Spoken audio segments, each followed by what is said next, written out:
আজ রবিবার 14ই চৈত্র 2026 সালের 29শে মার্চ, মকর রাশি, মকর লগ্ন, ক্যাপ্রিকন সাইনের জাতক জাতিকাদের আজকের দিনটি কিন্তু এক কথায় বেশ কাটতে চলেছে।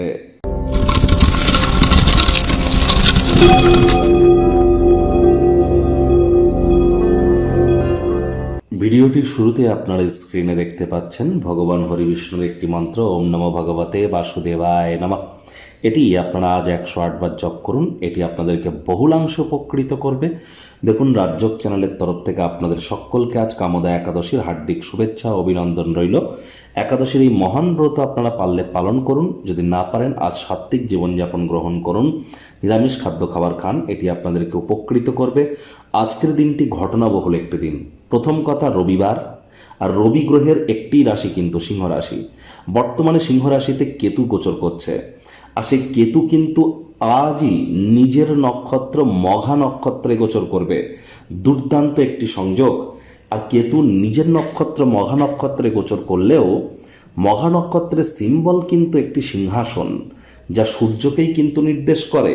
তাহলে আজ আপনারা অবশ্যই, যারা এখনো পর্যন্ত আমাদের চ্যানেলে আপলোড করা মান্থলি রাশিফল এপ্রিল মাস আপনাদের কেমন যাবে এখনো দেখেননি, সময় সুযোগ বুঝে দেখে শুনে নিন। কারণ এপ্রিল মাসে কিন্তু বাংলার শুভ নববর্ষ, অক্ষয় তৃতীয়া আমরা পরিলক্ষিত করব। একই সাথে কিন্তু কেতু নিজের নক্ষত্রে গোচর করতে চলেছে। অঙ্গারক যোগ থেকে আমরা মুক্তি পাব, জড়ত্ব যোগ থেকে আমরা মুক্তি পাব। শুক্র স্বগৃহে বিরাজমান হতে চলেছে, বুধাদিত্য যোগ তৈরি হতে চলেছে। বৃহস্পতি বুধ দুটো গ্রহই কিন্তু মার্গী হয়েছে। সুতরাং মাসিক রাশিফল, মান্থলি রাশিফল যারা এখনো শোনেননি এপ্রিল মাস কেমন কাটবে, ইমিডিয়েট শুনে নিন। ভাগ্যমিটার আজ আপনাদের বলছে 7.5 আউট অফ 10। ভাগ্য আপনাদের অনুকূলেই থাকবে। সম্পর্কের ক্ষেত্রে আপনাদেরকে একটু সাবধানতা অবলম্বন করেই কিন্তু চলতে হবে। আজ কায়িক পরিশ্রম হলেও শরীর মনে সতেজতা এবং তরতাজাই আপনারা অনুভব করবেন। ক্রিয়েটিভ ক্রিয়াকলাপের মধ্য দিয়ে সময় অতিবাহিত করুন, দেখবেন মেন্টাল রিলিফ পাবেন। যারা ছবি আঁকা, নাচ গান, নাটক, কবিতা, আবৃত্তি, অভিনয়ের জগতে আছেন, তাদের জন্য আজকের দিনটিতে শৈল্পিক স্তরকে নতুন মাত্রা দেওয়ার দিন। অর্থগত ব্যাপারে আয় ইনকাম বাড়বে। নতুন উদ্যোগ পরিকল্পনার পাশাপাশি নতুন নির্মাণ কার্যের শুরুয়াতও আজ করা যেতেই পারে। আজ আপনারা উপলব্ধি করবেন যে আপনার করা বিনিয়োগ সর্বদাই আপনাকে প্রস্তাবিত লাভজনক রিটার্ন দেয়।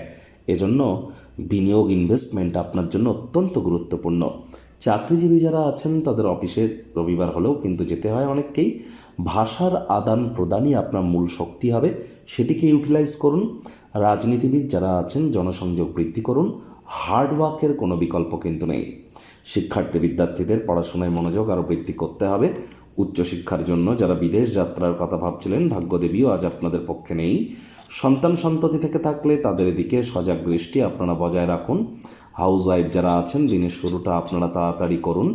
প্রেমিক প্রেমিকা, স্বামী স্ত্রী, না ভাব ভালোবাসা রোম্যান্স, না তর্ক বিতর্ক অশান্তি, কোনোটাতেই বাড়াবাড়ি যেন করবেন না। অন্যান্য দিনের ন্যায় আজকের দিনটিকে সাধারণ হিসাবে ট্রিট করবার আপ্রাণ প্রচেষ্টা আপনাদেরকে করতে হবে। শত্রুপক্ষ, বিরোধী পক্ষ আজ কিন্তু খুব একটি শক্তিশালী থাকছে না। পরিবার পরিজনদের উপর জোর করে নিজের মতামতকে জাহির করলেই কিন্তু ক্ষতি। আজ মূল্যবান কোনো পুরস্কার বা উপহার প্রাপ্তি কিন্তু আপনারা করতে পারেন, তবে কাউকে কোনো উপহার দিয়ে কিন্তু কোনো কাজ দেবে না। সম্পর্কের ক্ষেত্রে আজ আপনাদেরকে ওয়েট অ্যান্ড ওয়াচ পলিসি গ্রহণ করে চলতে হবে। আজ চেষ্টা করুন কাছের মানুষজনদের সাথে কথাবার্তা বলবার সময় শব্দ চয়নের দিকে নজর দেওয়ার।